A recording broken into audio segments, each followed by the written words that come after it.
राम राम भाई सारा ने। मैं मोहित शर्मा पीएचडी स्टूडेंट लेकर आया हूँ भाई एक और न्यू मैथमेटिकल फिजिक्स की वीडियो। आज का जो हमारा टॉपिक है वो है भाई generating function for Legender polynomial. कल हमने भाई लीजेंडर डिफरेंशियल इक्वेशन को स्टार्ट किया था, फिर हमने वहाँ पे रोड्रिग्यू फॉर्मूला पढ़ा था और वहाँ से हमने देखा था कि हमारे पास लीजेंडर पोलिनोमियल इस टाइप से होते हैं। जैसे हमारे पास पी नोट एक्स की वैल्यू 1 होती है, P1x की वैल्यू हमारे पास x होती है, P2x की वैल्यू हमारे पास हाफ ऑफ 3x² - 1 होती है। ऐसे ही सोन हमने क्या पढ़ा था, लीजेंडर पोलिनोमियल पढ़े थे। आज हम देखते हैं भाई कि जो हमने लीजेंडर पोलिनोमियल पढ़े थे हम उनको जनरेट कैसे करते हैं। उनको जनरेट हम कैसे करेंगे, जनरेटिंग फंक्शन से करेंगे। और हमारे पास जो जनरेटिंग फंक्शन है लीजेंडर पोलिनोमियल के लिए वो होता है भाई g(x(t) = समेशन ऑफ n बराबर है 0 Pnxt⁴n।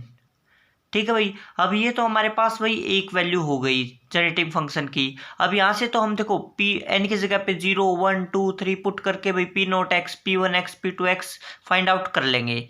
लेकिन हमारे पास जो P0x P1x ये हमारे पास x की फॉर्म में जो वैल्यू आती थी उसके लिए भी तो हमें एक फंक्शन चाहिए। तो हमारे पास जो जनरेटिंग फंक्शन है वो टू टाइप से डिफाइन होता है, मतलब टू फॉर्म में डिफाइन होता है भाई। एक तो हमारे पास हो गई समेशन ऑफ n बराबर है 0 से Pnxt⁴n, और एक हमारा जो लीजेंडर पोलिनोमियल के लिए जनरेटिंग फंक्शन है वो होता है g(x(t) = 1 - 2xt + t²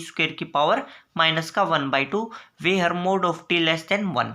ठीक है भाई। अब हम क्या करेंगे, दोनों को एक्सपेंड करेंगे भाई, इसको भी एक्सपेंड करेंगे और इसको भी एक्सपेंड करेंगे। और बाद में हम क्या करेंगे, बोथ साइड t के जो कोफिशिएंट है उनको इक्वल करके लीजेंडर पोलिनोमियल की वैल्यू फाइंड आउट कर लेंगे। तो सबसे पहले भाई हम क्या करते हैं, इस फॉर्म को एक्सपेंड करते हैं, फिर हम इसको एक्सपेंड करेंगे और फिर बाद में दोनों को इक्वल रख देंगे। तो देखो भाई हमारे पास क्या है भाई, मैं g(x(t) को कैसे लिख सकता हूँ कि 1 + t² - 2xt की पावर माइनस का 1/2। इसी को मैंने इस फॉर्म में लिखा भाई, कुछ चेंज नहीं किया, बस थोड़ा अरेंज किया है ताकि मैं इस पे बाइनोमियल एक्सपेंशन लगा सकूँ। क्योंकि हमारे पास जो बाइनोमियल एक्सपेंशन है वो इस फॉर्म में ही लगता है, लाइक जैसे 1 + x⁴n 1 - x⁴n। अब 1 ये हो गया, x का काम कौन कर रहा है, t² - 2xt कर रहा है। ठीक है। तो बाइनोमियल एक्सपेंशन हम कैसे ओपन करते हैं, 1 + x⁴n = क्या हो जाएगा, 1 + nx + n × n-1/2 का फैक्टोरियल x² + so on। ठीक है। यहाँ पर भाई हमारा x की वैल्यू क्या है, t² - 2xt, और n की वैल्यू क्या है, -1/2 है। ठीक है। तो हमारे पास देखो भाई हम ओपन करते हैं तो g(x(t) = क्या आ जाएगा, 1 - 1/2 t² - 2xt + -1/2 × -1/2 - 1/2 का फैक्टोरियल t² - 2xt का स्क्वायर एंड सो ऑन। हमने सारी वैल्यू यहाँ पे पुट कर दी, हमारे पास ये वैल्यू आ गया भाई। ठीक है। अब हम इसको क्या करते हैं भाई, अरेंज करते हैं, मतलब t के कोफिशिएंट एक साइड कर लेते हैं, t² के कोफिशिएंट एक साइड कर लेते हैं, और जो हायर ऑर्डर भाई उनको हम नेग्लेक्ट कर देंगे, क्योंकि यहाँ पर हम क्या करेंगे, सिर्फ P0x P1x P2x को ही फाइंड आउट करेंगे। वैसे तो हम Pnx तक फाइंड आउट कर सकते हैं, लेकिन यहाँ पर हम सिर्फ ये तीनों को ही करेंगे क्योंकि ये फिर आगे कॉम्प्लिकेटेड हो जाता है भाई। ठीक है। तो हम क्या करते हैं, टी के कोफिशिएंट एक साइड कर लेते हैं, t² की एक साइड कर लेते हैं। तो देखो भाई हमने यहाँ पे ऐसे ओपन किया इसी को, फिर हमने ऐसे सोल्व करके ओपन किया भाई। अभी जैसे लाइक यहाँ पे t⁴ है, t³ है, इनको हम एक इसके लिए हम क्या करते हैं, यहाँ तक हायर ऑर्डर के लिए सॉल्व नहीं करते हैं, हम सिर्फ t² तक लेते हैं, जहाँ तक हमें t² मिलता है वहाँ तक हम इसको सॉल्व करते हैं भाई। ठीक है। तो मैंने लिख लिया 1 - half of t² + xt + 3/8 4x² t² and so on. ठीक है। तो यहाँ से देखो भाई हमें क्या मिल जाएगा, 1 + xt, यहाँ पे जो t² इसको मैं कॉमन ले सकता हूँ और t² की फॉर्म में इसको लिख लूंगा भाई। ठीक है। t² का कोफिशिएंट क्या आ जाएगा, 3/2 ऑफ x² माइनस का 1/2 इंटू t² आ जाएगा। तो इसको हम इक्वेशन नंबर 1 मान लेते हैं। अब हम क्या करते हैं भाई, जो हमारी सेकेंड फॉर्म थी उसको एक्सपेंड कर लेते हैं। तो हमारा g(x(t) क्या हो जाएगा, समेशन ऑफ n बराबर है 0 Pnx t⁴n। तो इसको हम ओपन करते हैं भाई। देखो हमारे पास n बराबर 0 से n तक है, तो हम क्या करना है, सिर्फ t² तक ही एक्सपेंड करते हैं, आगे सो ऑन कर देते हैं भाई। ठीक है। तो इक्वेशन नंबर 1 और इक्वेशन नंबर 2 को हम क्या कर सकते हैं, इक्वल रख सकते हैं। और यहाँ पर हमारे पास t⁴0 का कोफिशिएंट बराबर रखेंगे, t का कोफिशिएंट बराबर रखेंगे, t² का कोफिशिएंट बराबर रखेंगे। तो देखो भाई नेक्स्ट पेज पे हमने सोल्व किया है। यहाँ पे हमारे पास क्या आ गया, P0x + P1xt + P2x t² + so on = आ जाएगा 1 + xt + 3/2 एक्स स्क्वेयर माइनस का half T square plus so on. ठीक है, यहाँ से कंपेयर करो भाई, देखो यहाँ पे हमारे पास पी नोट एक्स की वैल्यू क्या आ गई, 1 आ गई। टी का कोफिशिएंट यहाँ पर है p1x, टी का कोफिशिएंट यहाँ पर क्या है x, तो p1x की वैल्यू कितनी आ गई x। यहाँ पर टी स्क्वेयर का कोफिशिएंट है half of 3x square minus का 1, यहाँ पे टी स्क्वेयर का कोफिशिएंट है p2x, तो p2x क्या आ जाएगा, half of 3x square minus का 1। तो हमारे पास ऐसे ही भाई वैल्यू आती जाएंगी। हमारे पास जो p3x है उसकी क्या वैल्यू आएगी, half of 5x cube minus का 3x आ जाएगा। ठीक है, जब हम टी क्यूब का कोफिशिएंट इक्वल पुट करेंगे तो हमारे पास p3x आ जाएगा, t4 का कोफिशिएंट इक्वल पुट करेंगे तो हमारे पास p4x आ जाएगा। ठीक है, तो ऐसे ही भी हमें सारी वैल्यू मिलती चलेंगी। अब भाई हमारी जो नेक्स्ट कंडीशन है वह है ऑर्थोगोनल कंडीशन, मतलब हमारे पास से यहाँ पर जो लीजेंडर पोलिनोमियल होता है, लीजेंडर डिफरेंशियल इक्वेशन होता है, उनकी एक ऑर्थोगोनल कंडीशन होती है भाई। तो यहाँ पर हमारे पास ऑर्थोगोनल कंडीशन क्या होगी, इंटीग्रेशन ऑफ -1 से 1। ये जो हमारे पास लिमिट है, ये मैंने कल की वीडियो में बताया था भाई कि हमें -1 से 1 ही क्यों लेना होता है। लीजेंडर पोलिनोमियल जो लीजेंडर डिफरेंशियल इक्वेशन है वो हमें सिर्फ और सिर्फ -1 और +1 के बीच में ही वैल्यू देती है, इससे बाहर हमें वैल्यू नहीं देती है। इसका भाई मैंने कल बताया था ओपन करके कि कैसे हमें पता चला कि हमारी जो लिमिट है वो -1 से +1 होगी। ठीक है, तो -1 से 1 pmx pnx dx is equal to क्या हो जाएगा, 2/2n+1 डेल्टा mn। ये हमारे पास क्या भाई ऑर्थोगोनल कंडीशन है, इसको रिमेंबर होना चाहिए भाई। ठीक है, ये हमारे पास सीधा क्या हो जाएगा, 2/2n+1 डेल्टा mn। ठीक है, अब हमारे पास देखो भाई डेल्टा mn क्या होता है, डेल्टा mn होता है क्रोनिकल डेल्टा। अगर हमारा m बराबर है n हुआ तो डेल्टा mn की वैल्यू होगी 1। अगर हमारा m बराबर है n नहीं हुआ तो हम कहेंगे डेल्टा mn की वैल्यू क्या होगी, 0 होगी। ये मैंने लिख भी रखा भाई अच्छे से। ठीक है, मतलब अगर मैं कहता हूँ कि m बराबर है n, तो यहाँ पे मान ले दोनों इक्वल हो गए, तो हम क्या लिखेंगे, इंटीग्रेशन ऑफ -1 से 1 pn square x dx is equal to हो जाएगा 2/2n+1, क्योंकि m बराबर क्या है, n है, तो हमने pn स्क्वेयर लिख लिया।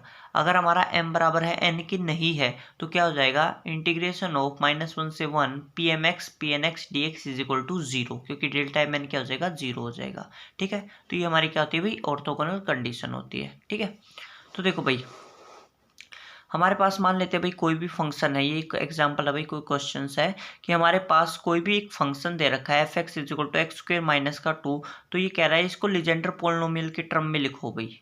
ठीक है, अब देखो भाई हमें लीजेंडर पोलिनोमियल की वैल्यू पता होती है कि p0x क्या होता है, 1 होता है, p1x क्या होता है, x होता है, p2x क्या होता है, half of 3x square minus 1 होता है।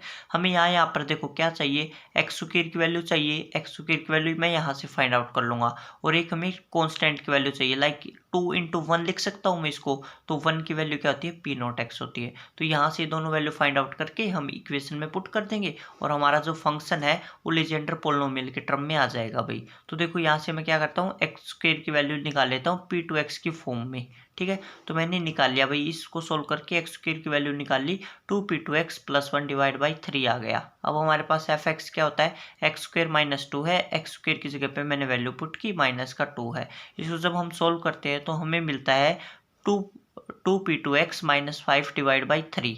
ठीक है भाई, अब हमारे पास 5 × 1 लिख सकते हैं, तो 1 की जगह पे क्या हो जाएगा, p0x आ जाएगा। तो क्या हो जाएगा, 2p2x माइनस का 5p0x डिवाइड बाई 3। तो हम ऐसे किसी भी फंक्शन को लीजेंडर पोलिनोमियल के टर्म में लिख सकते हैं भाई। अब हमारे पास भाई हमें जनरेटिंग फंक्शन की वैल्यू भी याद होनी चाहिए और ऑर्थोगोनल कंडीशन की भी वैल्यू हमें याद होनी चाहिए भाई। ठीक है, बाद में भाई हमारे पास मैं लास्ट में क्या करूँगा कि हमारे पास जैसे लीजेंडर पोलिनोमियल के जितने फॉर्मूले हैं, हार्माइट डिफरेंशियल इक्वेशन के जितने फॉर्मूले हैं, बेजल डिफरेंशियल इक्वेशन के जितने फॉर्मूले हैं, इन सबको भाई इकट्ठा करके आपको प्रोवाइड करा दूंगा भाई। ठीक है, तो हमारे पास नेक्स्ट देखो भाई,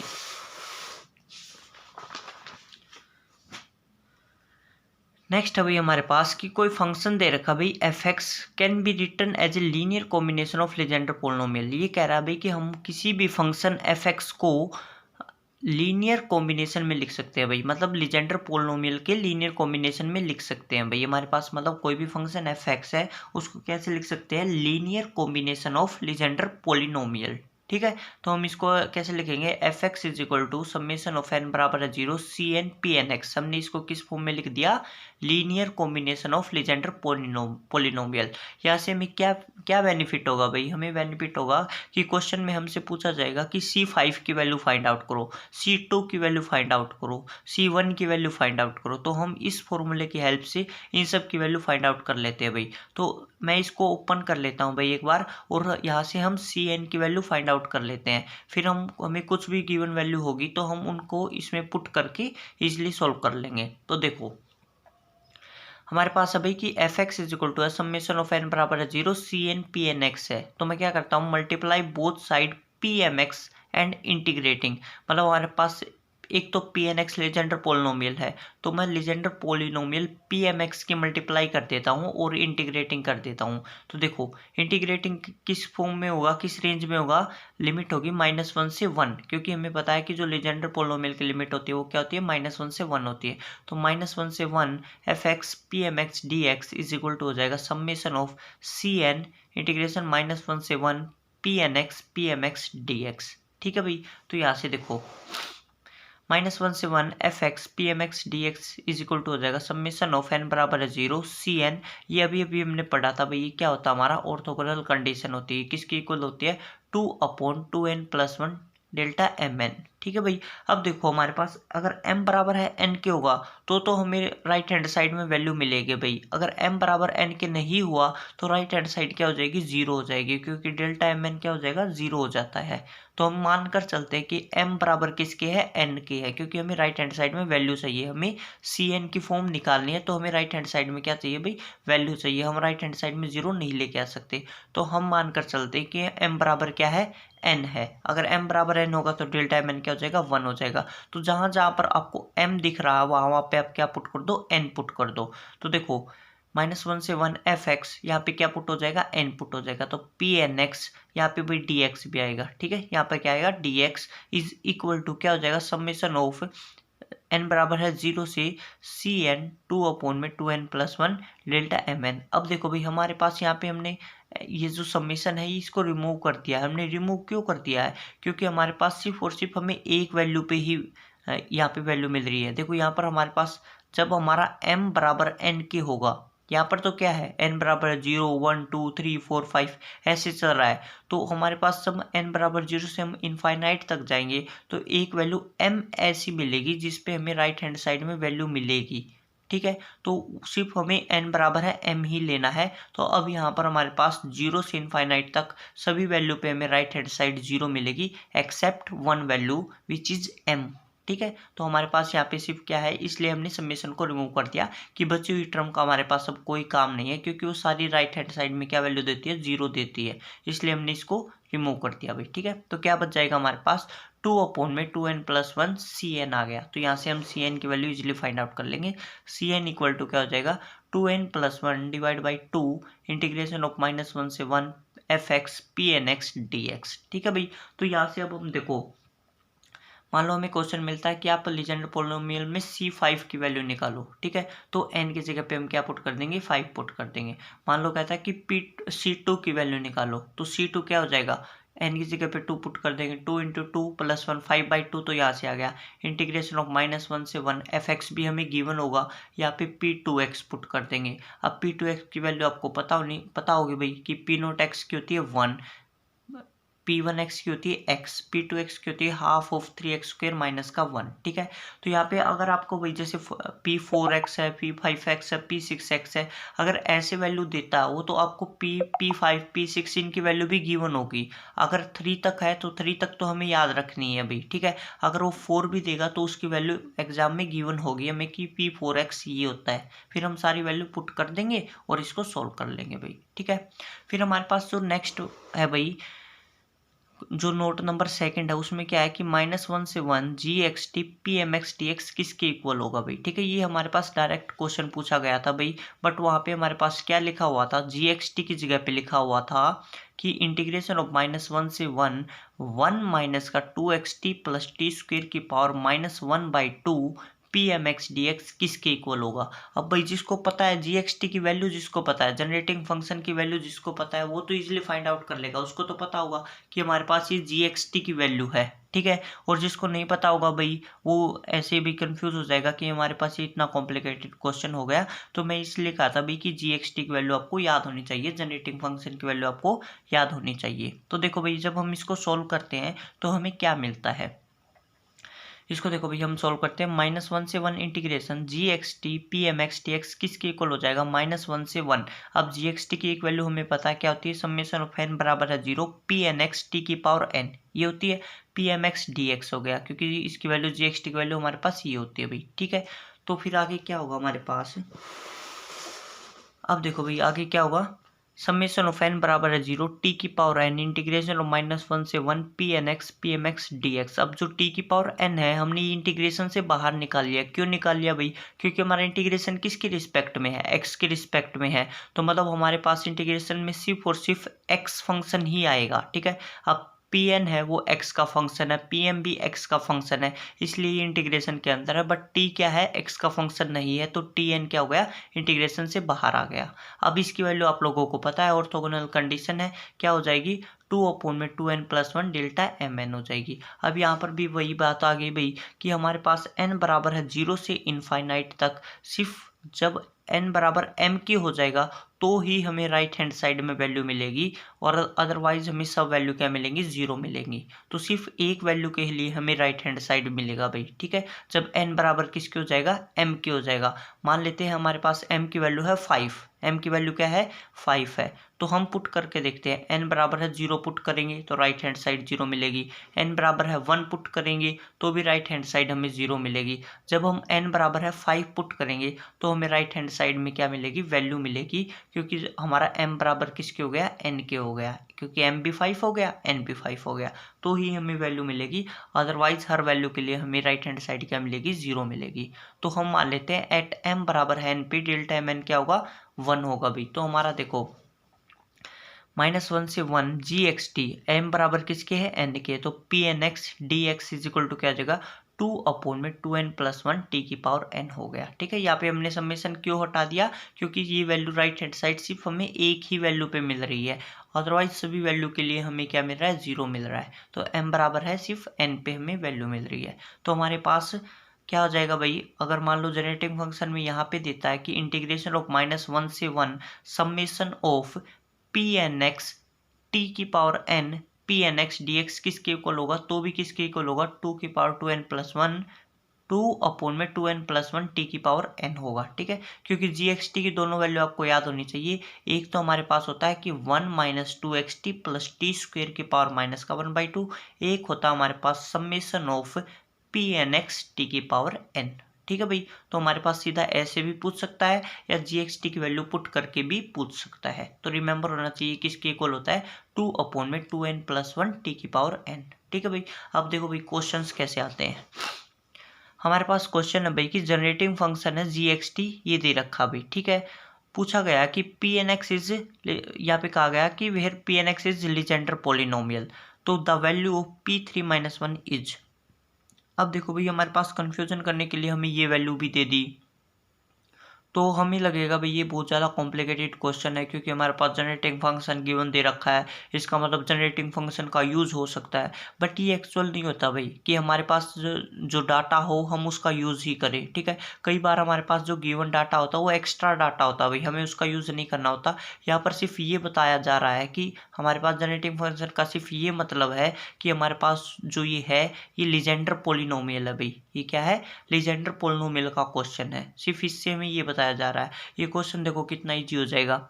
तो वैल्यू ऑफ p3 - 1 पूछा गया भाई। अब आपको मैंने बताया था भाई, कल जो हमने वीडियो पढ़ी थी हमने ग्राफ से हमने प्रॉपर्टी डिफाइन की थी। तो एक प्रॉपर्टी हमारे पास कौन सी थी कि जो हमारा pn है -1 किसके इक्वल होता है, -1 की पावर n होता है, ठीक है। pn+1 तो ऑलवेज इक्वल टू 1 होता है, और pn-1 किसके इक्वल होता था, -1 की पावर n। ये मैंने कल अच्छे से ग्राफ से समझाया था भाई कि हमें ये कैसे वैल्यू मिलती है। तो हमें किसके लिए वैल्यू निकालनी है, p3 - 1 निकालना है। तो p3 - 1 क्या हो जाएगा, -1 की पावर 3। तो कितना आंसर आ गया, -1 आ गया भाई, ठीक है। ये नेट में आया हुआ क्वेश्चन है। नेक्स्ट क्वेश्चन है भाई हमारे पास let p n x be a polynomial of order n such that integration of 2 से 4 p n x p m x d x is equal to हो जाएगा डेल्टा एम एन। देन हमारे पास ये ऑप्शन दे रखे हैं भाई कि पी नोट एक्स और पी वन एक्स की वैल्यू फाइंड आउट करो। हर ऑप्शन में क्या है, पी नोट एक्स है और पी वन एक्स है।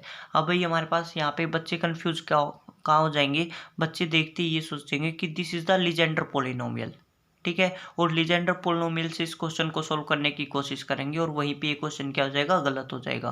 पहले भाई आपको लीजेंडर पोलिनोमियल की कंडीशन पता होनी चाहिए कि जो हमारा लीजेंडर पोलिनोमियल होता है या लीजेंडर डिफरेंशियल इक्वेशन होती है, वो उसकी जो लिमिट होती है वो -1 से +1 होती है। यहाँ पर लिमिट क्या है, 2 से 4 है, तो this is not Legendre polynomial. ठीक है भाई, हमारे पास ये कोई भी पोलिनोमियल है, इसने भी डिफाइन नहीं किया कि लीजेंडर पोलिनोमियल, इसने भी सिंपल ये कहा है कि पी एन एक्स क्या है, हमारे पास कोई भी पोलिनोमियल है। तो हमारे पास भाई हम ये नहीं कहेंगे कि this is the Legendre polynomial, no, ये गलत हो जाएगा भाई। हमारे पास हम सीधा जो हमें गिवन ऑप्शन है और जो गिवन हमारे पास क्वेश्चन है, इन दोनों के हेल्प से हम इनको सोल्व करेंगे। अब देखो भाई सोल्व कैसे करेंगे, हमें पता है कि डेल्टा एम एन क्या होता है, क्रॉनिकल डेल्टा होता है। अगर हमारा m बराबर है n, तो हमें राइट हैंड साइड में 1 वैल्यू मिलेगी। अगर m बराबर नहीं है n के, तो हमें राइट हैंड साइड में क्या मिलेगा भाई, 0 वैल्यू मिलेगी। ठीक है, तो हम देखो, अगर मैं मान लेता हूँ, हमें निकालना क्या है, पी नोट एक्स और पी वन एक्स निकालना है, क्योंकि चार ऑप्शन में यही है। ठीक है, तो देखो मैं मान लेता हूँ ये भी क्या है, n बराबर है m की कंडीशन ले लेते हैं हम, मतलब n को भी 0 मानता हूँ, m को भी 0 मानता हूँ, तो हमारे पास राइट हैंड साइड में क्या आएगा, 1 आएगा। ठीक है, इक्वेशन नंबर हो गई भाई 1। अब मैं n को भी 1 मानता हूँ, m को भी 1 मानता हूँ, m बराबर क्या हो गया, n हो गया, तो भी राइट हैंड साइड में क्या आएगा, 1। इक्वेशन नंबर सेकंड आ गई। अब मैं क्या मानता हूँ, n को 0 मान लेता हूँ, m को 1 मान लेता हूँ, या फिर n को हम मान लेते हैं 1, m को मान लेते हैं 0। ठीक है, तो मतलब m बराबर नहीं है n के, यहाँ पर m बराबर नहीं है n के, क्योंकि एक 0 और एक 1 है, तो राइट हैंड साइड में क्या आ जाएगा, हमारा 0 आ जाएगा। This is the equation number third हो गई। ठीक है, अब इन तीनों इक्वेशन में हम क्या करेंगे, ऑप्शन का यूज करके वैल्यू पुट करेंगे और इंटीग्रेशन को सोल्व करेंगे। अगर हमारी लेफ्ट हैंड साइड बराबर आ जाती है राइट हैंड साइड की, तो हम कहेंगे दिस ऑप्शन इज करेक्ट। ठीक है भाई, तो हमने 3 इक्वेशन फाइंड आउट कर ली। अब तीनों इक्वेशन में हम क्या करेंगे, ऑप्शंस पुट करेंगे और हम फाइंड आउट करेंगे कि हमारी जो लेफ्ट हैंड साइड है वो राइट हैंड साइड की इक्वल है या नहीं है। तो देखो भाई कैसे सोल्व करते हैं इस क्वेश्चन को। हमारे पास अभी 2 से 4 p n x p m x t s is equal to delta m n है। सबसे पहले मैंने यही बताया कि this is not Legendre polynomial, because Legendre polynomial की जो लिमिट होती है वो क्या होती है, -1 से +1 होती है। ठीक है, तो हमारे पास देखो भाई, अगर m बराबर है n के हुआ तो 1 होगा राइट हैंड साइड, m बराबर n के नहीं हुआ तो क्या होगा, 0 होगा।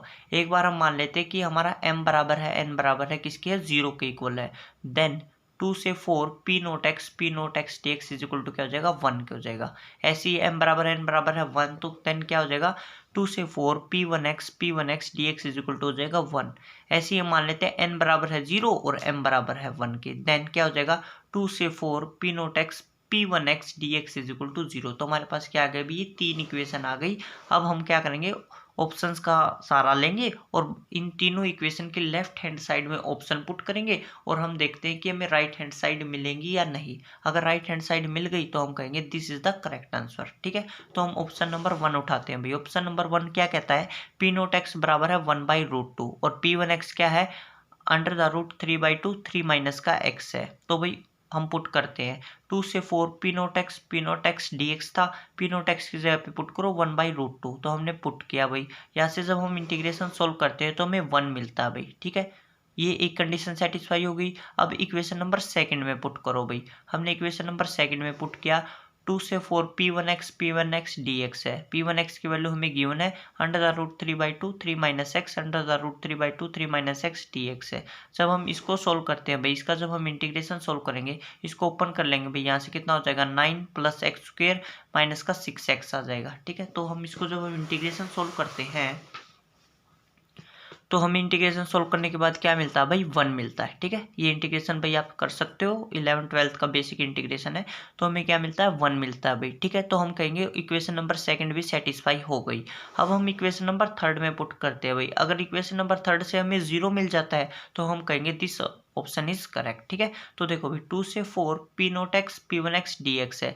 P0x की वैल्यू पुट करो, P1x की वैल्यू पुट करो। हमने पुट की भाई P दोनों की वैल्यू, तो जब हमने इंटीग्रेशन को सोल्व किया तो देखो भाई हमें क्या मिल गया, 0 मिल गया। तो हमारे पास ये this is the correct answer. P0x की वैल्यू हो जाएगी 1/√2 और P1x की वैल्यू क्या हो जाएगी √3/2, 3 - x हो गया। ठीक है, तो यहाँ पर भी हम अपना लीजेंडर डिफरेंशियल इक्वेशन कंप्लीट करते हैं और हम कल स्टार्ट करेंगे भाई हार्माइट डिफरेंशियल इक्वेशन को। Okay, thank you.